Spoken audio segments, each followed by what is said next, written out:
আমার কাছে টাকা থাকলে তো দেবো, না থাকলে আমি কোথা থেকে দেবো? চুরি করে দেবো নাকি? এই যে মিস্টার, 4 কিস্তি ফেল হয়ে গেছে আপনার। আমাদের হেড স্যারকে আর আমরা বুঝাইতেই পারছি না, আজকে টাকা দিতেই হবে আপনাকে। আপনি টাকা কোথায় থেকে আনবেন, কিভাবে আনবেন সেটা আপনি জানেন। আজকে আমরা ফুল অ্যান্ড ফাইনাল ডিসিশন নিয়ে এই যে টাকা আপনার কাছ থেকে নিয়েই তবে এখান থেকে যাব। টাকা বাড়া থাকলে তো দেবো, বাড়া না থাকলে কোথা থেকে দেবো? ঈদের কথাবার্তা শুনলি কেমন গা পিত্তি জলের রে। সেটাই তো মনে হচ্ছে স্যার। টাকা দাও, ফালতু ঝামেলা করো না, টাকা দাও। স্যার বিশ্বাস করুন, একটা টাকা নাই ঘরে, 80টা টাকা পড়ে আছে ঘরে। এগুলো কোনো কথা না, এগুলো কোনো কথার মধ্যে পড়ে? হ্যাঁ, কি করবো স্যার বলেন? যেদিন থেকে আপনাদের কাছ থেকে কিস্তির টাকা নিয়ে ঘর বাড়ি করেছি সেদিন থেকে জীবন থেকে আর আমার সবকিছু শেষ হয়ে গেছে। কিস্তির জ্বালা যন্ত্রণাতে এমনিতেই আমার বউয়ের সাথে ঝগড়া অশান্তি রাত দিন লেগেই থাকে। বউ আমাকে সুখ শান্তি করে একটি ভাতও খেতে দেয় না, কাছে শুইতেও দেয় না। এবার আপনারাই বলুন স্যার, কিস্তির টাকাটা নিয়ে যে আমার জীবনে কি বিপদ নেমে এসেছে সেটা আমিই জানি। এই টাকাগুলা লিবার সময় ভাবতে হয় বাছা ধন। এখন আমরা কোম্পানির লোক, কোম্পানিতে কাজ করি। আপনাদের সমস্ত ডকুমেন্টস কোম্পানিতে জমা দিয়ে কোম্পানিতে আমরা অ্যাপ্লাই করেছিলাম যে আপনি সাধারণ মানুষ, মাসিক আয় আপনার 30 থেকে 40 হাজার টাকা। আপনার সমস্ত বায়োডাটা ঠিক রয়েছে, কোনো জায়গায় কোনো লাল কালির দাগ নেই। এবার আমাদের কথা বিশ্বাস করে আমাদের হেড স্যার আপনার নামে ফর্মটা পাঠায় যে এই ফর্মটা লিখে সাবমিট করো, ওনাকে টাকা দেবো আমরা। কোম্পানির কাছে আপনাদেরকে আমরা ভালো সাজিয়ে আপনাদেরকে নুনটা পাইয়ে দিয়েছি। এবার সেই টাকা যদি আপনারা কিস্তি বাই কিস্তি যদি না পরিশোধ করেন, তাহলে কোম্পানি আমাদেরকে কিরকম আছিলা চুদুনটা দেয় আপনি একবার ভাবতে পারবেন? সবই বুঝতে পারছি স্যার, কিন্তু নিরুপায় হয়ে পড়েছে, কিছু করার নেই যে স্যার। এমনিতেই 18-20 দিন কাজ হয়নি, তারপরে যে বিদেশে যে কোনো কাজ কাম করে কিস্তির টাকাটা জোগাড় করবো সেই উপায়ও নাই। বিদেশে যেখানে কাজে গেছি সেখানে রোহিঙ্গা বলে মাইছে, বাংলাদেশে বলে ডকুমেন্ট সবকিছু থাকতো, মেরে মুখ ফাটিয়ে দিচ্ছে, ওই জন্য ভয়ে যেতে পারছি না। এখন যদি আপনারা জোর জবরদস্তি করেন যে টাকা দিতেই হবে, তাহলে বিদেশে গিয়ে জীবন হারাইতে হবে।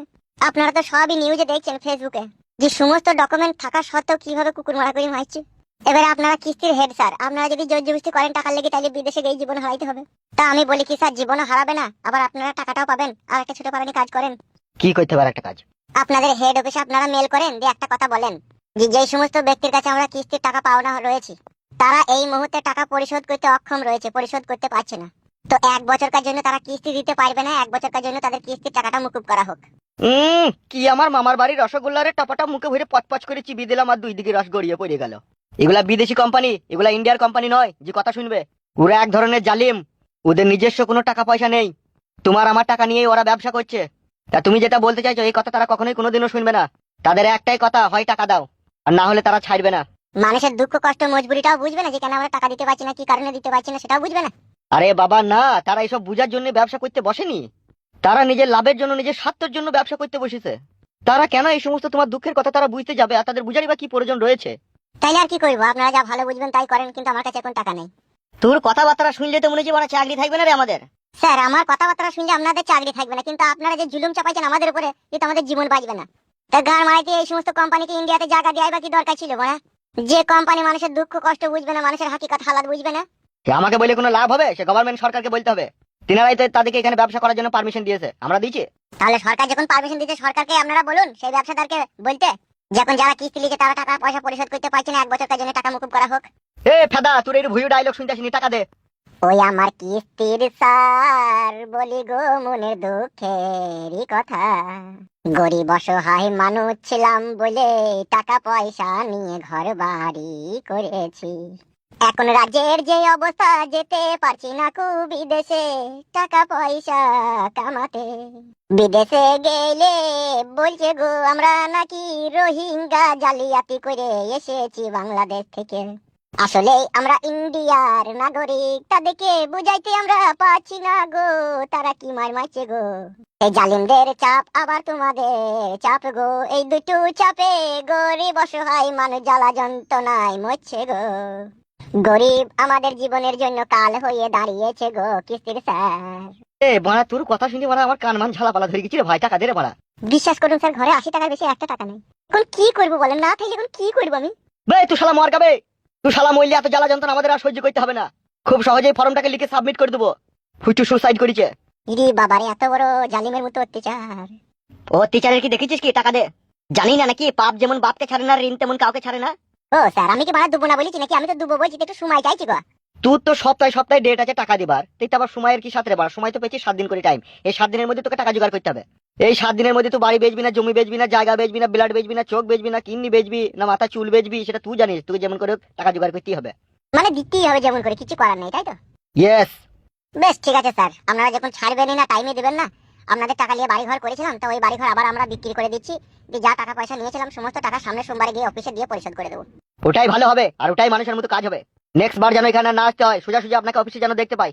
বেশ বেশ, ঠিক আছে বানা, যান অফিসে দেখতে পাবেন, যান টাকা সব একবার শোধ করে দেবো, যান। খুব ভালো কথা, চলে চল। হ্যাঁ আসুন স্যার। গদি তুমি সত্যি সত্যি বাড়ি ঘরটা বেচে দিবে? তা কি করবো, বাড়ি ঘর বেচা ছাড়া তো আর কোনো উপায় নাই। কোনো দিকে কোনো আধার নাই, কোনো দিকে কোনো টাকা জোগাড় করতে পারবে না। টাকা জোগাড় করাতে একটাই রাস্তা, হয় ফাইন্যান্সারে টাকা নিতে হবে, নাহলে কিস্তি টাকা নিতে হবে। আবার তো তাহলে সেই একই বিপদে ঘুরি ফিরি পড়বো।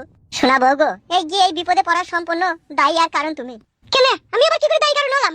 শোনা বউ গো, মেয়ে ছেলে তো সবসময় তোমাদের জ্ঞান বুদ্ধি হটুর নিচেতে থাকে। যদি জ্ঞান বুদ্ধি তোমাদের মাথার উপরে থাকতো না, তাহলে আজকে এই বিপদে পড়তে হতো না। ই আবার কি কাদা কুকুর বেটা, আমার আবার কিসে দোষ দিছু আবার? হলো মাংমারানি হুচুদ দুমাচুদি মাগি। তাহলে শোন, যখন আমি আমার বাবার বাড়িতে ছিলাম তুই আর আমি, তখন সামান্য পরিমাণে দু একটা কথা যদি আমার মায়ের কথা যদি মেনে নিলি, সেই বাড়িতে থাকতাম, তাহলে আজকে আর এই বিপদে কি পড়তাম? কোনোদিনই পড়তাম না। তুই আমার মা বাবার কথা শুনলি না, তাদের সাথে ঝামেলা অশান্তি ঝগড়া করলি, আমাকে জোর জবরদস্তি করে কিস্তির টাকা নিয়ে জায়গা কিনে ঘর বাড়ি করালি। আজকে বিপদে কারা পড়লো? তুই আর আমি পড়লাম। শুধু তোর বুদ্ধির কারণে এটা হইলো। আজকে যদি মা বাবার কথা শুনে ওই বাড়িতে থাকতাম, তাহলে আজকে এই দুঃখ এই কষ্ট আমাদের জীবনে আসতো না। এখন বাড়ি ঘর বিক্রি করে দিয়ে সমস্ত টাকাটা ওদেরকে জমা দিয়ে দেবো, দিয়ে পথের ভিখারি হয়ে যাবো। আবার সেই মা বাবার পাতলাতে গিয়ে পড়তে হবে। শুধু তোর কারণে রে বউ, যদি একটু মায়ের কথা মেনে নিতি তাহলে আর এরকম হতো না। ওই জন্যই বলে মেয়ে ছেলিল 12 হাত কাপড়েও ন্যাংটো। তোদের যে জ্ঞান বুদ্ধি কবে হবে লো? সেই আশায় আশায় দিনের পর দিন, বছরের পর বছর, মাসের পর মাস চলে যায়, তবু তোদের জ্ঞান বুদ্ধি হয় না লো। মাংমারানি ছাবলা গদি হলো। তাকাই না, ঠিকই বললাম লো। ঘরের ভিতরে যা, কোথায় জাঙ্গিয়ে আন্ডারপ্যান্ট ভিসিয়ে আর আছে, সবকিছু দেড় মনের বস্তায় ভরে মুখ বিন্দে রাখা, দিয়ে মাথায় চাপিলি পথে পথে ঘুরবি। তোর মতো কাপুরুষকে বিয়ে করেছি, এখন তো মাথায় করে চাপিলি পথে পথে ঘুরতেই হবে। এই বাপ ভাতারি, তোর কবে বুদ্ধি হবে লো? এই সতীন, একটা কথা বলি ঘাড় ভেঙে দেবো কেন বা তোর মেয়ে। কেলা চুদি বেহুশ বে বুদ্ধি চুদি মাগি। কি না চুদা, ও খুব বুদ্ধিমান জি। মার খাবি লাইলো, তুই বয় নাইলে মারবো কিনা আবার।